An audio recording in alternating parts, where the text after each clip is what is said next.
Welcome to part 2 of ECAD VLSI lab. In previous session we have seen the terminologies of ECAD and VLSI, what is meant by an VLSI, how an IC is created and how the IC is formed, and different scales of an integration levels we have seen. Now let us see the next session, what is VLSI and how the different kinds of representations will be there, how we have to write a program for a circuit design. Now VLSI is classified into two things. The first one is textual and another one is graphical representation. Now let me see first about textual. Now how the textual will be done with the help of an HDL. HDL is defined as an hardware description language. Now what is textual? Why we have to have a textual and a graphical representation for a VLSI circuit? Now suppose a design is present.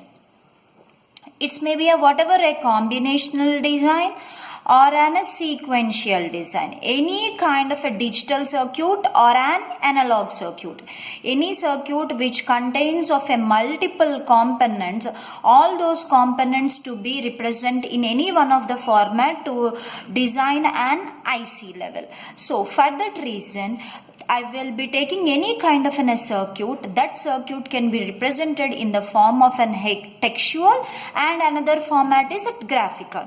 Now textual means already you know that should be written in the form of any language or a statement or a syntax format. That language, that one is denoted as an HDL, hardware description language.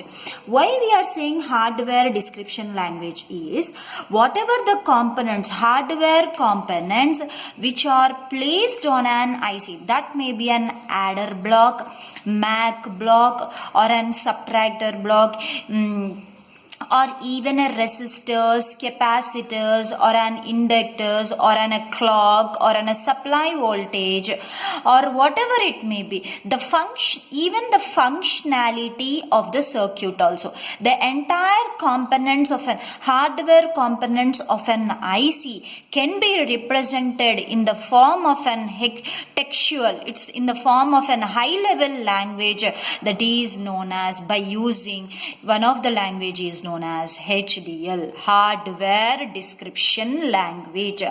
Now this hardware description language is classified into four categories. The first one is VHDL, second one is Verilog, third one is System Verilog, and the fourth one is Blue Spec. Now what is meant by VHDL? Now this is like your computer languages, CSC languages. In your CSC languages you will be having C, C++, Java, .NET, like that you will have different languages. All those languages will be used for the same functionality but different format of a syntax, and for different applications you are going to use different languages. In the same wise for your VLSI also, these are the four different hardware description languages are present. Now let us see what is VHDL. In this, V stands for very high speed IC and HDL denotes an hardware description language. Now what is this one is, it is the one of the basic language which is formed at first for your VLSI circuits. And another thing is, in this some of the advantages are present. Now if a binary number, if a number to be represented, that number can be represented in the form of a binary or an integer or an octal, hexadecimal or a floating point. Like that number representations will be there, right? So if you are taking a small design, it will be of a 2-bit or a 3-bit or a 4-bit. But if I want to design a processor structures like Pentium, Intel processor, at that time you require 128 or 256-bit, like that you will require. At that time, all these numbers, whatever this 256-bit representation, it cannot be always an integer type. Sometimes also it will be of a floating type also. So even not only an integer number system, even a floating number system which will have a high bit configuration also can be easily synthesized and easily can be denoted by using very high speed ICHDL language. That is the major advantage of VHDL language. And another, this is an advantage. Now let us come for a disadvantage of an VHDL. Is here syntax format will be more. Syntax format will be more and more number of instructions will be present. More number of instructions, and you have to include even header files also. Okay, that is the disadvantage of your HDL. But when you go, when you require a processor designs or your protocol designs at that time, and that too your data to be in a floating point, VHDL is preferred. So whatever the disadvantages like syntax format and more number of lines and header files are required, at that time we will go to eliminate these advantages. We are going for an Verilog language. It is the same similar to an C language. Very less number of instructions will be present and no header files. Easily understandable. Okay, easily understandable, and loop statement, if statements, these are very similar to your C language and very easily synthesizable, very less number of instructions. In your VHDL, for one functionality, if you are writing 4 or 5 lines, in your Verilog language you can write only single line of instruction. So that's the reason compared to your VHDL, Verilog is very advanced and very easily understandable and very compact, and it is very preferable than your VHDL. Nowadays on industries we are using Verilog language compared to your VHDL.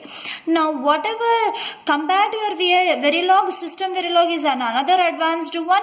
It will have very less number of instructions and very flexible and easily user definable functions. So this is one about your system Verilog. Like that, compared to your system Verilog, BlueSpec is another language where is used only for verification purpose. Whatever the design you are writing, that to be tested and verified, right? For that purpose reason, BlueSpec is specifically used. So in your laboratory you are going to use only Verilog language. Okay, this is about your textual representation of an VLSI circuit. Now let we see the next end or a next cycle of your VLSI is graphical representation. Now this one is, if you know the circuit, if you know the truth table, or if you know the Boolean equation or anything, you can write the code easily by using those type of things. But you don't know any of those, either circuit or a truth table or a Boolean equation. I know only the transistor level circuit of the design. At that time you will go by with a graphical representation. It's this graphical representation is like your multi-sim what you have done in previous semesters. In this multi-sim, what you are going to do, all the different kinds of transistors, resistors, capacitors will be placed at one side of a corner. Depends upon your circuit, you will drag those components, you will give it the connections, and with the help of a functional generator you will give some input voltage supply, and the output will be connected to the CRO or the CRO probe, and automatically the waveform will be generated. The same thing will be done in the graphical representation. Here whatever the different kinds of CMOS transistors like NMOS, PMOS transistors, your BiCMOS, supply 0 is nothing but ground voltage and supply 1 is nothing but VDD voltage. All these different voltage, different active components, passive components with the different voltages levels will be present. By using your circuit diagram, with that help you can have all these components, you can interconnect and you can write, you can test that particular circuit and you can generate the waveform. Here the coding is necessary and here the coding is not necessary. With the help of a circuit diagram also code can be easily generated. That is known as spice simulation.